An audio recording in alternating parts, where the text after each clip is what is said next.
Man, we got something really special today. We've got a hot, fresh, brand new collab that's just dropped. Thank you to all the builders for giving me photos of your mocks early so I could get the episode out when you guys post your mocks.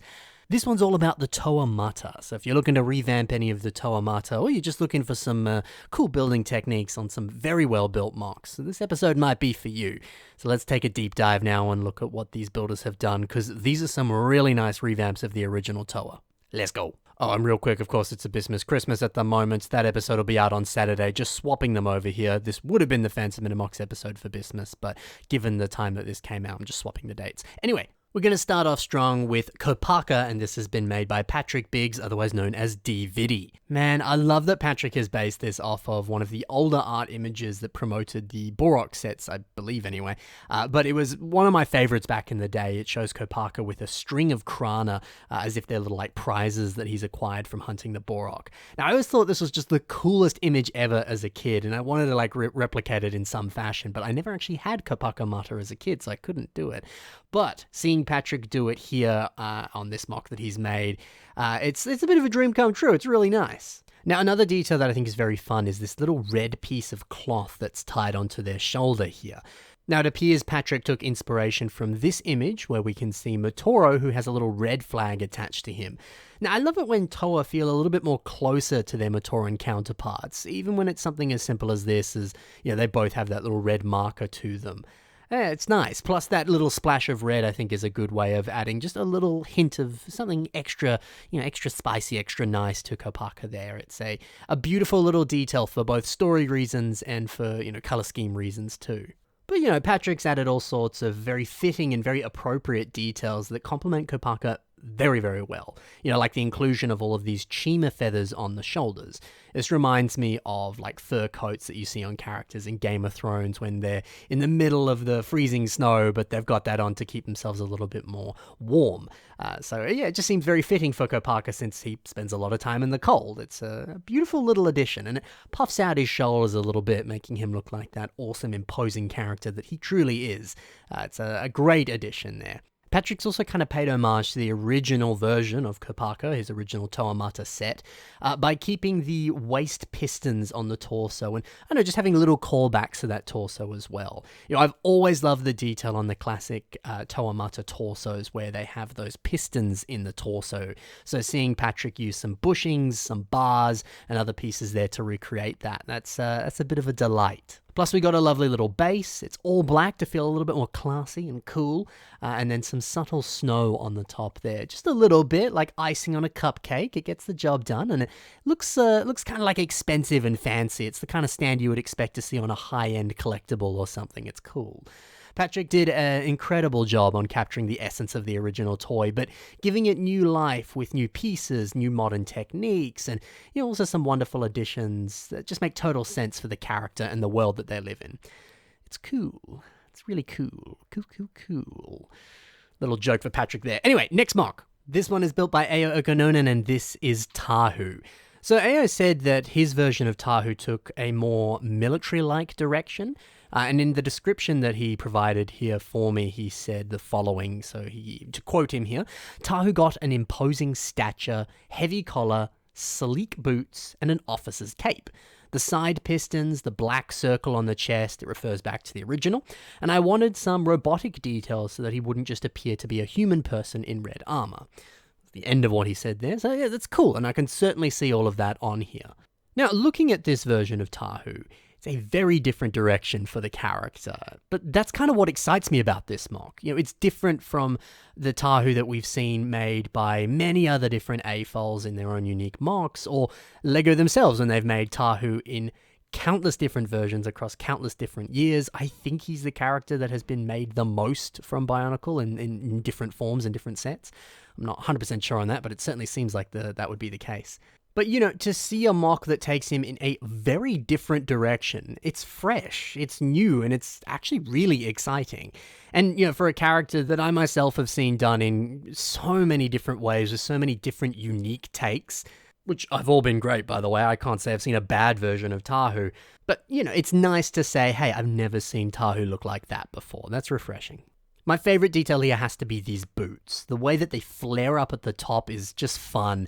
And if you look closely, you can see some of these elves diamond flame pieces. These are a great piece. I've always enjoyed this piece. It comes in a variety of different colors and has a different pattern on each of them. They were the sort of like collectible gimmick or MacGuffin piece that appeared on a specific wave of elf sets, and you actually got all of them on this set here. But the choice to include them on the boots is wonderful. The printed flame detail is just so fitting and so awesome. And I don't know, anytime you can use a printed piece on a Bionicle, I think it always looks good. And surprisingly, people don't do it enough. So really like seeing that here. I love this head design too. It uses Taho's original mask, but it's flipped upside down and it's just on the forehead. And then we can see Ao has built his own sort of custom take on Taho's mask. Again, that's refreshing and different, and I love that. But he's kept that iconic mouth design, and that's been achieved with the use of a Scala shoe piece. I don't know if it's from this specific Scala figure. I'm not very familiar with Scala, but still, it is a Scala shoe piece there for the mask. Now, if you're not familiar with Scala, it was a kind of wave of sets from a little while back now that was almost very Barbie-inspired, and I don't think LEGO would ever do something like that these days. But yeah, so different, so exciting, so cool. Up next, Onawa has been built, and this one's been made by Veloca. Now, I love that there's an oddly creepy vibe to this version of Onawa. If you've got a big, tall, imposing dude with a bit of a hunch and long claws, that is the sort of type of character traits that you would more typically associate with a villain character. Now, I don't really think that this is a villainous take for Onawa, especially when you look at those eyes. There's a nice soft quality to them, which makes you think that this guy's got a very gentle and kind soul. But I thought that was worth mentioning anyway, and hey, if you did want to build an evil Onawa, the design already has a lot that lends itself to that. Now, I don't know, this might be one of my favorites of the collab, although I'm probably going to say that about every single mock in this one. They're all equally very, very good. But what I like about this is all the tubes, this big rounded back, these arms that have this really industrial machine look to them. I love the idea of really playing into the fact that he is a Toa of Earth that spends a lot of time mining and actually making him look like kind of a mining machine. Taking a bit of inspiration from different, real world mining vehicles and stuff and finding ways of integrating that into the character design.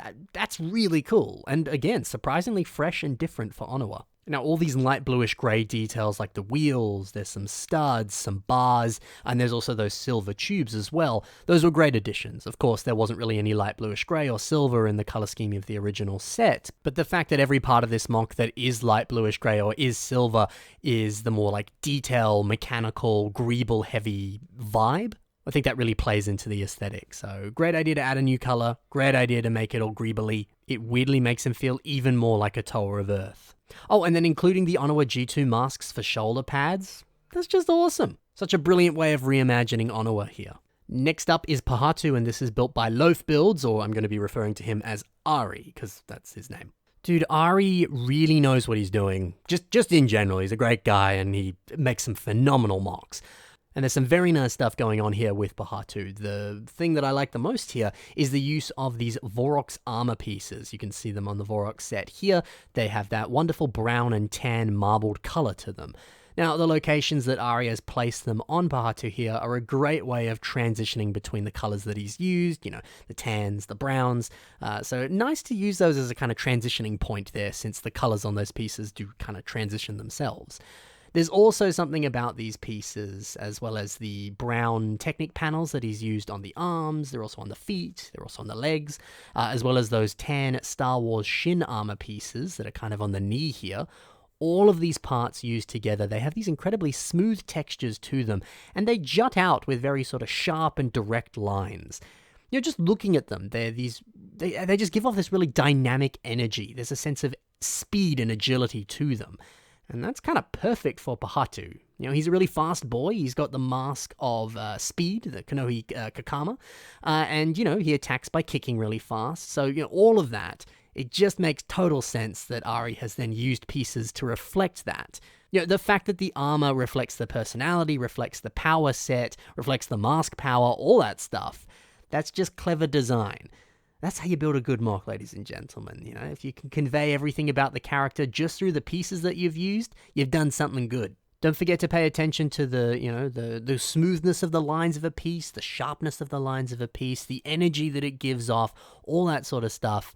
It plays a part in the mock that you're building, and it says something as well. So yeah, and then if we take a look at some of these images that showcase Patu from the back, well, it looks just as good. I love the contrast between the front of the mock and now the back of the mock. One part's a lot more armored up and smooth. The back here is really like detail heavy, greeble heavy. It's just cool. Now, Ari tends to use a lot of these like wire whip pieces in his different mocks that he's made. So not only does this sort of fit back in with his own kind of personal building style, it also just looks cool, and if it looks cool, the rule of cool, that's always very important. We can also see some rubber pieces. They're like a 1x2 lift arm, but they're made of rubber. They're being used on the feet. Now, LEGO actually uses rubber pieces on the feet of their mech sets. It's a good way to kind of lock it in place and have a bit of extra grip on the feet. So, if that's something that you need for one of your mocks, definitely use those rubber pieces. It's always a helpful thing to do. You did a really good job on this one, by the way, Ari. Love your work. Let's go to the next one. This is Gully, and this is built by Alex Monks. Now, Alex did a great job at capturing the anatomy of a female diver. Also, the way that he's translated scuba gear looks awesome. We can really see this flipper design. It's good fun, and it's actually a really perfect addition for Gully. But we've also got these like booster propellers and like oxygen tanks. They're on the legs, they're on the waist, they're in a few different areas here. All of that, it's brilliant additions. The idea of Gully having like scuba equipment and scuba related stuff kind of integrated into her design, it just makes sense. I mean, her original mask literally looks like scuba diving, like a scuba diving helmet with the goggles and stuff. So yeah, I'm surprised that I haven't seen that too much on Gully revamps. This is really clever and really fitting. Now, I always love a good little base or support stand on any kind of Bionicle mock, and this one is stunning. It's hard to tell what color these seaweed pieces are. They're just the typical leaf piece, and at first I thought it was teal, but I don't know, I don't think those pieces actually exist in teal. Well, they actually just straight up don't. I checked Bricklink. But they do exist in medium azure, and they only come in this hidden side set. So maybe it's medium azure. I don't know, it just doesn't quite look like that color. It's possible that Alex is using a bootleg piece that has this piece in teal.